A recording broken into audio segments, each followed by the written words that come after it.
พักสวนหญ้าของทางไอ้สวนพี่น้องไอ้มื้อนี้ก็ได้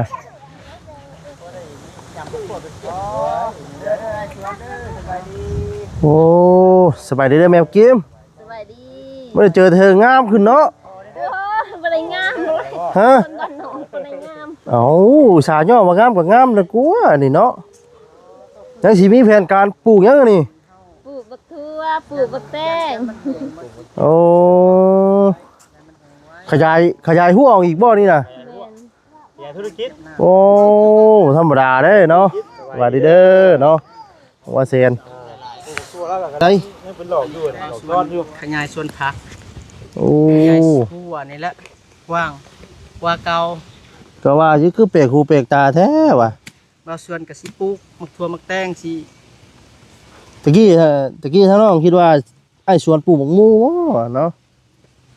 ปลูกหมักแตงยังหมักแตงกันข้างเฮานี่บ่โดย ปลูกมักแตงกับมักทั่วผักกาดอ๋อเอาขออนุญาตโดยเข้าให้กุ้มกินเลยปีนี้ปีหน้านี่บ่ได้หาซื้อเพิ่นใช่อะโอ้ยพอแล้วบ่าวสาลีเอ้ยพอแล้วชื่อนายพักอ้ายขอบคุณหลายๆโดยขอบคุณหลายๆบ่าวสาลีโดย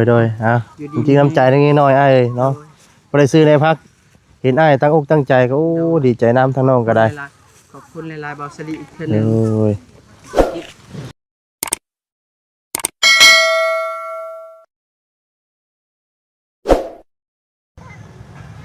พี่น้องเนาะบรรยากาศค่อยค่ำยามแรงพี่น้องเนาะตัวลมเย็นช่วยพี่น้องเนาะตัวบ่ได้เข้ามาหาทั้งไอ้สวนถือว่าเป็นเดือนพุ่นแหละพี่น้องเนาะกับทักทายสบายดีเด้อสบายดีและสวัสดีพ่อพี่น้อง FC กันเบิดสุคนพี่น้องเนาะทั้งไอ้สวนเพิ่นก็เทกันเปื้อนพี่น้องเนาะเทกันเปื้อนโอ้เอาดินมาใส่เพิ่มเติมอีกว่าทั้งไอ้เพิ่นกะเรียกเขาได้น้ำซ้ำปลาเลยกะบุกเลยพี่น้องเนาะโอ้เงินซาลันเป็นโอ้เข้ามาไว้ข้างในแล้วฉันเนาะขออนุญาตด้วยเด้อบุกเพื่อนบุกซานเพิ่นละบาดนี่บนรับบนนอนไอ้ส่วนพี่น้องเนาะยังคือเก่างามต้องคือเก่าพี่น้องเอ้ย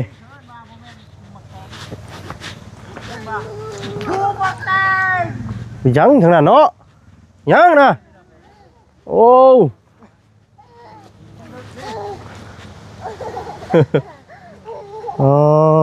ตัวเห็ดบดโอ้กระปูพี่น้องเนาะอ๋อหาคนกระปูได้เนาะโอ้สบายดีล่ะสบายดีเฮ้ย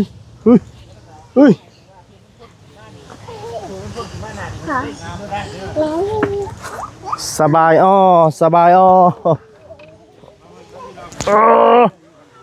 มามื้อนี้ก็มานำกัน4คน4หนุ่มกุ้มใจพี่น้องเนาะตัวสวนพักสวนหญ้าของทางไอ้สวนพี่น้องมื้อนี้ก็ได้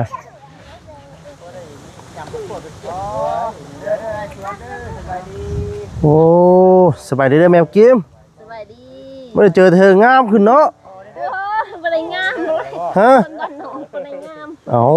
สาย่อมางามก็งามแล้วกูนี่เนาะยังสิมีแผนการปลูกหยังนี่ปลูกบักทั่วปลูกบักแตงโอ้ขยายหัวออกอีกบ่นี่น่ะธุรกิจโอ้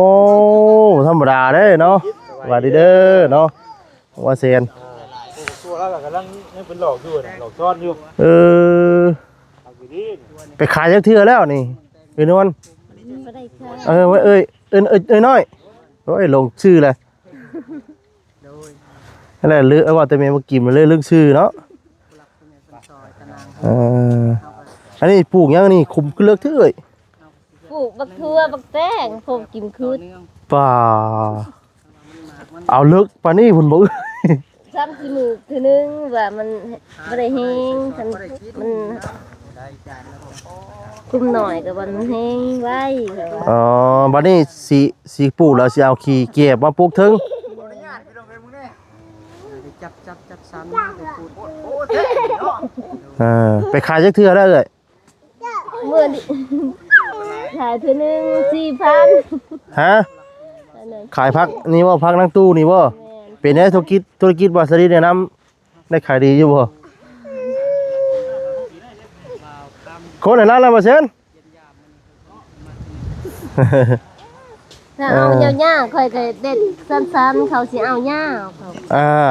ได้ค่อยเด็ดซ้ำนี้เขาขอบ่มัก บ่มักเอาเดี๋ยวจะได้บาทนี่ เขาเด็ดยาว มักยาวๆอีก ๆแม่นเขาเด็ดซ้ำนี้เขา จักว่าเพิ่นสิเอาไปปลูกน้ำจักเอ้ย บ่จักเลยว่าเอายาวๆนี่เด้อว่าหมด เอไปขายได้จักพันก็40,000 บ่4,000กี 4,000กีบ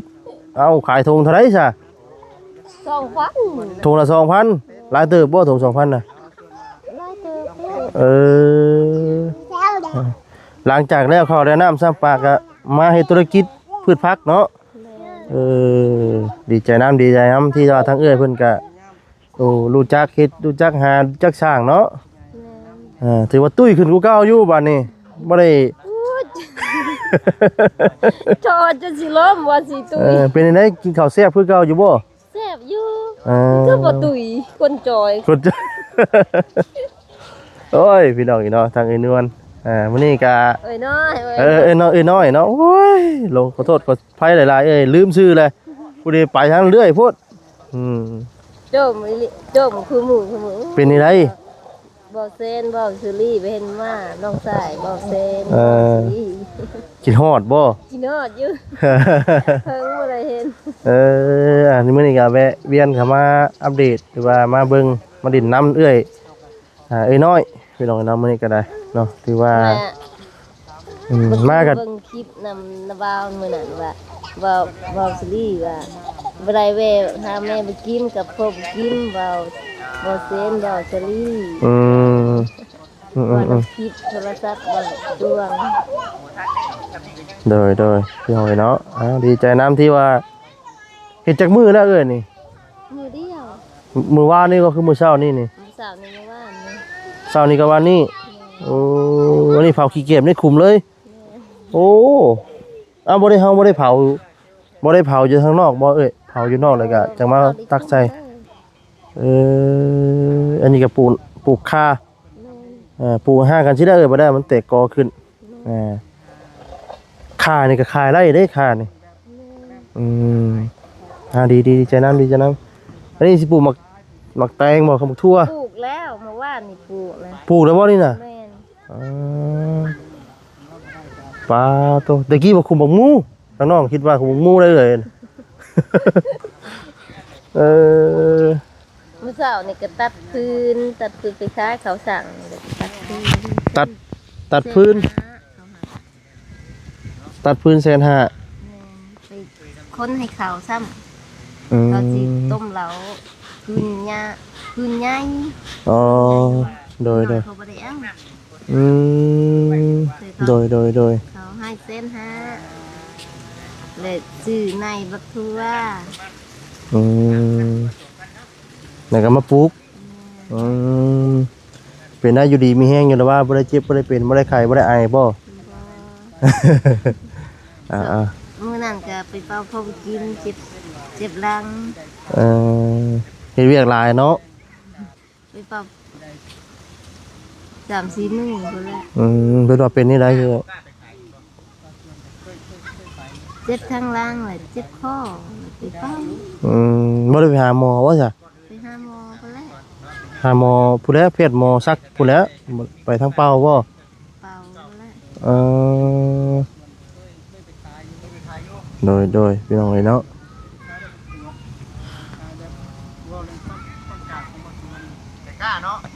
หักได้พี่น้องเนาะ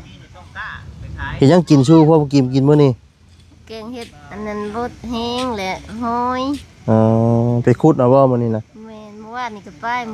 มาซื้อนี่ก็ไป โอ้กระปูนี่กล้ามมันใหญ่ๆเนาะ แม่นปูกับขาย กระปูก็ขายอีก แม่ โอ้ มื้อนั้นก็20,000มื้อนี้ก็มื้อเช้านี่10,000 อันเด้โอ้ดีใจนำ มื้อนั้น4โต 10,000 โดย เพราะว่ามื้อเช้านี่ก็กบตัวหนึงและเขียด3-4โต5,000 กระปู5,000 10,000 โดย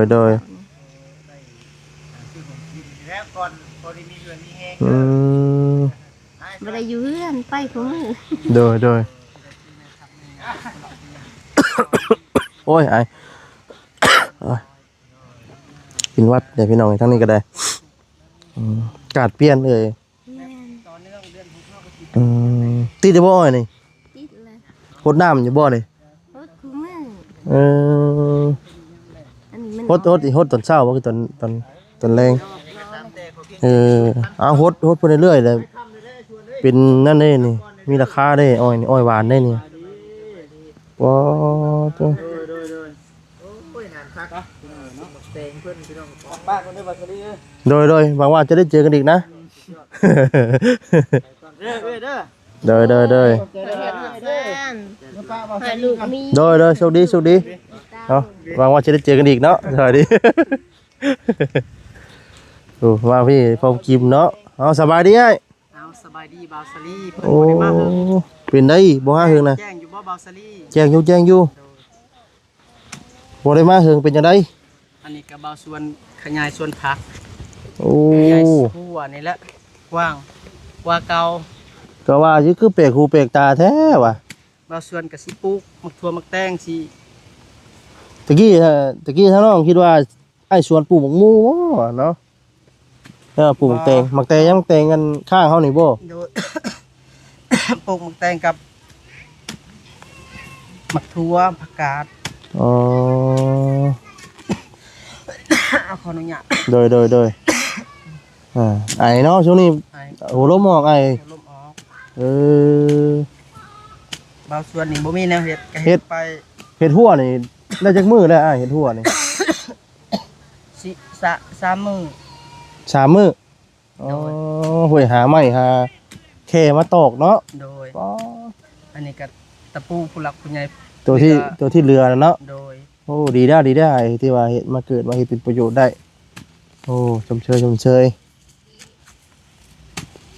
บ่เห็นบาซารี่เฮิงแล้ว เป็นได้บ่เห็นเดินกินฮอดบ่ โดยจมหาอยู่เสา โอ้ เมื่อกี้นี่กับเบานงเเพิ่นมาสัมภาษณ์ จังเพราะว่าสิจึงฮ้อนหูแล้วซะจาปิดอยู่ โดย เออ ก็บ่มีแนวเฮ็ดบางส่วนก็บ่ได้ไปเฮ็ดงานดอกบาซารี่ เอ สิปลู อก อันนี้แบบปลูกหลายปลูกมักถั่วมักแตง อืม แล้วคันมีได้น้ำผู้ใหญ่เพิ่นซอยเฮาก็สิปลูกสาลีแบบหลายปลูกแบบต่อเนื่องเลย อืม ก็สิไปขายกับห้านบ่กิดถามห้านบ่ห้านเฮาก็สิหาพุ่นขี้งัวขี้แก๊บมาใส่ โดย จ้ะ นี่แหละเนาะเฮาก็เฮ็ดไปสิได้ไอ้ โดย เพราะว่าเฮาก็บ่มีเวียกงานการเฮ็ดเนาะเฮาก็สิได้เฮ็ดหาไปเฮ็ดนี่แหละปลูกผักปลูกหญ้ามันบ่ง่ายๆก็อยู่ใส่ก็เป็นเงินเบิด โดย ใช่ เฮาสิเฮ็ดแบบ โดยที่ว่าเฮาบ่ต้องไปหาทางกรุงทางไกลก็ได้เนาะ ใจกับครอบครัว แม่นเอาเฮ็ดอยู่เฮือนอยู่ซ่านนี่แต่ว่าขอแต่ว่าเฮาดุมันเฮาดุมันเฮาจักคิดจักเฮ็ดจักหาจักสร้างจักหาก็มีเองเงินครับกำแก้วโอ้ดีใจแล้วที่ว่าอ้ายก็ เฮาก็สิใจใส่เฮ็ดให้มันได้ คือจังน้องเคยเว้าได้อ้ายดินอันนี้เนี่ยพรสมบัติพ่อแม่มันเคยมาให้ มันอยู่ในดิน แต่ว่าเฮาเคยเฮาขุดเข้าสร้างเข้าหาแล้วก็มันก็เป็นเงินเป็นคำได้ โดย อืมดีใจนำเนาะโอ้ถือว่าทางนังตู้นี่ก็ขยายไปพันธุ์ไปเบิดได้อะเนาะ โดย ใจสิจูดเพื่องบ่มาใส่นี่น่ะ ขี้แก๊บอันนี้คือขี้แก๊บเอาส่วนไปแกะเอาแล้วก็มาจูดอันนี้ก็สิใส่ขี้แก๊บเบิดนี่ โดย บางเทื่อก็ใส่ขี้แก๊บใส่ขี้งัวมาใส่ ฟังนั่งทางน้องบ่ได้เข้ามาแล้วนี่มีไผในเข้ามาหาอีกส่วน บ่มีไผมีแต่บ่าวนงเขา อืม ที่นี่ แล้วก็เฮิงแล้วบ่าวนงก็บ่ได้เขา อืมคือทางอันนี้เห็นในคลิปคือว่าสิมีข่าวดีบ่มีข่าวดียังไง จังว่า คือว่ามี คือว่า รถไถบ่ เฮาก็บอกผู้หลักผู้ใหญ่เพิ่นบ่าวลาวอยากบ่าวลาวอยากให้เพิ่นซอยรถไถพอได้ไปหันมานี่พอได้เฮ็ดหน้า อ๋อรถไถ เพิ่นว่าจักเนี่ย เฮาก็ยังบ่ฮู้นํเพิ่นเฮาว่าอยากให้เพิ่นซื้อให้รถไถพอได้พ้นความทุกข์เฮ็ดหน้าเดือน6ในเบาสวนนี่บ่มีรถไถแล้ว โดยแล้วก็เอามาเพิ่นบ่ซอยนี่ก็ สิมีรถไถเฮ็ดหน้าเดือน6นี่อยากให้เบาสาลีซอยเบาสวนแหน่พอได้เทื่อพอได้ไปขายมักแตงมักกะโพดโดย มักสาลีมักถั่ว โดยนี่พี่น้องเนาะก็หลักๆก็คือรถไถหน่อยเนาะช่วงนี้เนาะอยากได้รถไถอยากเฮ็ดหน้ากับผู้หลักผู้ใหญ่เบาสาลีให้พ้นจากความทุกข์ของเบาสวนแล้วก็บ่มีหยังมีแต่คำอวยพรให้เพิ่นให้เบาสาลีอยู่ดีมีแฮง โดยอยู่ดีมีแฮงคือกันน่ะแต่เก่าอ้ายก็เคยปลูกอยู่ว่าเฮ็ดคุมเลิกไว้นี่น่ะเคยปลูกอยู่ปลูกแบบคุ้มน้อยๆหั่นอันนี้คือคุมใหญ่ใช่อันนี้หั่นแบบว่าเฮารดน้ำย่านมันแห้งบ่ โดยอันนี้คือว่าย่านสิเอาอันนี้สิเฮ็ดคุมเลิกสาเหตุที่คุมเลิกนี่อยากให้มันสุมเอาเพื่อมาพกเทิงบ่เอาขี้งัวใส่ประมาณครึ่งนี่ก็บ่เลิกดอกหลายได้ขี้งัวแล้วครับเอาขี้งัวใส่โดยแล้วก็ขี้เกียจใส่น้ำบ่เก็บใส่น้ำจูดเป็นปุ๋ยเนาะโดยมันสิบ่เข้มบ่อ้ายก็เบิ่งก็บ่เข้มดอก ขี้งัวก็บ่เข้มดอก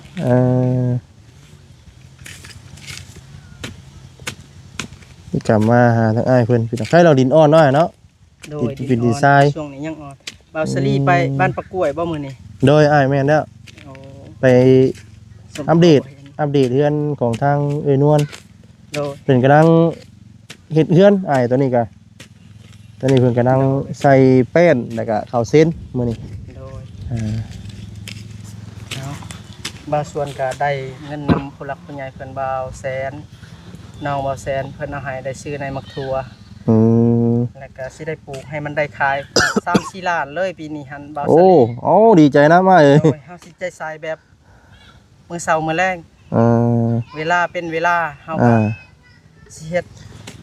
แบบใครเราพุ้ยก็เอามาตั้งนี่นะก็ตั้งแล้วก็หาบมาใส่เอาไอ้พุ้ยก็ตั้งใกล้ๆเอาหาบเอา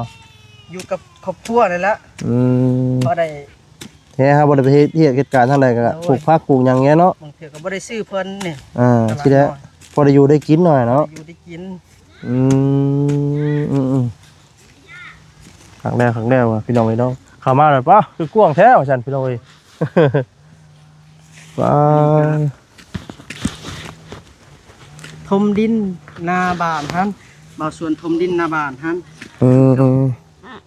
เทปะไว้ปูนที่บ่าวตัวที่ชวนที่เรือนะไว้สลีซื้อให้ตัวที่เรือหั่น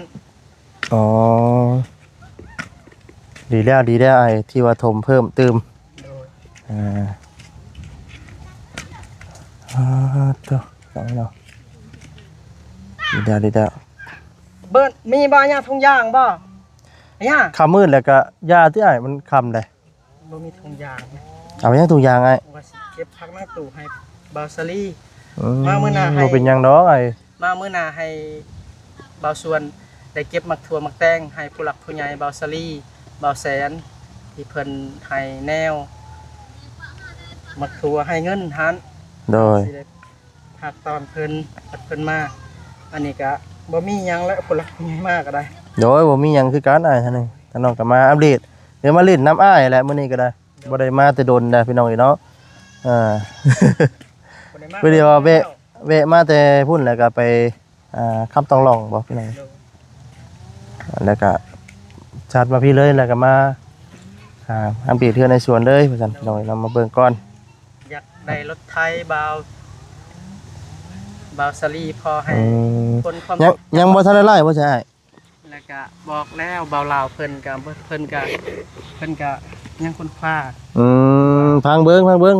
ทางบ่ลาวเพิ่นทำได้มีจักแล้วขอโทษขออภัยเด้อเบาสลีโดยขออภัยเบาลาวพาเพิ่นก็น้องบ่ส่วนขอโทษขออภัยตัวใดผิดอันนี้ก็ขออยากได้เฮ็ดหน้าแล้วโดยบ่เป็นหยังไอ้เทื่อเพิ่นน่ะสิมาถามน่ะสิมีข่าวดีก็มีไอ้เทื่อ อาจจะมีทางผู้หลักผู้ใหญ่เพิ่นให้มาถามก็มีเนาะรอพังไปให้เอ้ย เฮาให้สิมันได้เฮาให้มันได้ อ่า 3-4 ล้านได้บาสลีบัดนี้ได้เฮาสิตั้งใจเฮ็ดกับลูกกับเต้านี่ โดยเฮาก็ เอาดีใจนำ บ่มีแนวเฮ็ดคันว่าสิไปปะลูกปะเมียก็ลูกเมียก็อยู่บ่อบอุ่นแล้ว มันอยู่ห่างไปเฮ็ดงานคือว่าเมียบ่พร้อมให้ เอ้าเจ้ย อยากเก็บพักให้เพิ่นก่อน โอ้ยพี่น้องเนาะ ก็บ่อยากอันนั้นปานใด ถือว่าแอมหัวนี่กว้างเติบว่านี่พี่น้องเอ้ยเนาะว้าวสนะหามน้ำอยู่บ่นี่เนาะ ได้หาบอยู่มันเกี่ยวกับหาบ ตัว น้ำคุณมาคำมื้อนี้ ง่ายเครือมันบ่เออ ปานนั้นหายสร้างปานนั้นหางัวว่า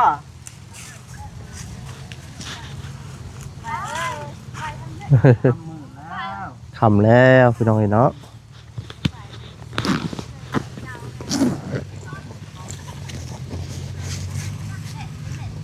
คันว่าได้รถไถในบางส่วนว่าสิได้เข้า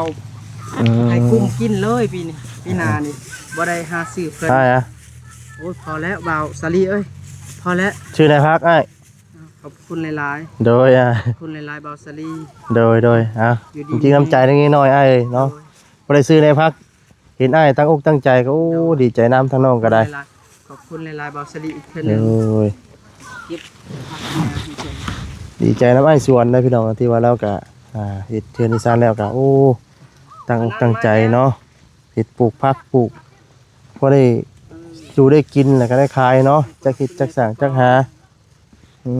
ม โอ้ยถุงย่างก็อันเดียว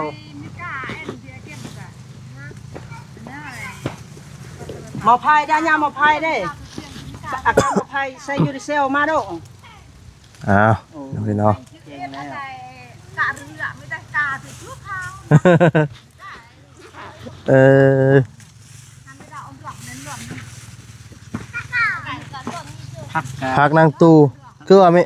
แม่มากินไปขายบ่ไอ้ ได้ขายอยู่3-4 พัน5,000 เออ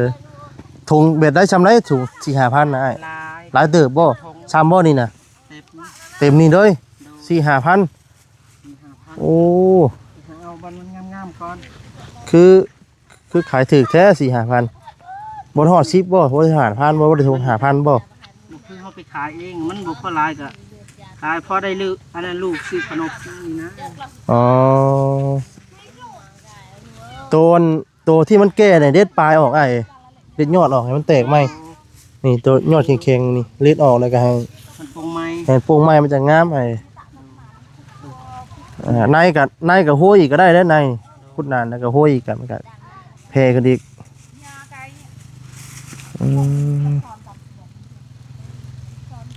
นี่ก็อยู่จนค่ำจนมืดพี่น้องเนาะมันจะมายามมื้อนี้ เป็นได้คือว่าเมียกิมมาไปเป้าไอ้เป็นนี่ใด ไปเป่าแล้วเจ็บใน ไปเฮ็ดหยังคือเจ็บ หลัง ตนตัวไอ้เฮ็ดนักเวียกนักบ่ ก็บ่นักเจ็บแต่เฮิกเจ็บแต่เฮิก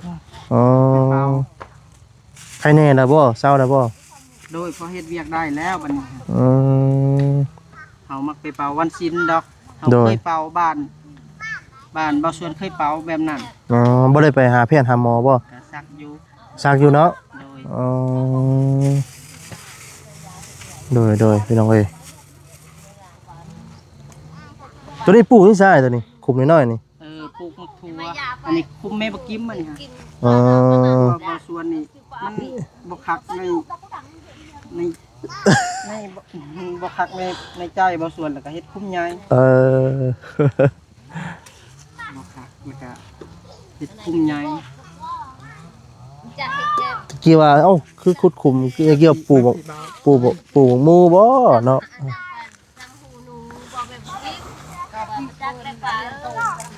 อืมผักบัวผักหอมก็ได้กินอยู่เนาะ เป็นได้ข้าวแล้วไปซีกินข้าวไหม้แล้วบ่ โดย ได้ไปซีข้าวใหม่แล้ว เป็นได้แซ่บอยู่บ่ข้าวไหม้หอมอยู่บ่ โดยแซ่บอยู่ช่วงนี้กันข้าวน้ำ3ปากตัวผู้หลักผู้ใหญ่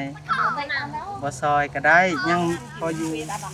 บ่ได้กินอยู่ พออยู่พวกมีอยู่มีกินอยู่ไอ้เนาะ โดย ดีใจน้ำได้เนาะ พอได้กินอยู่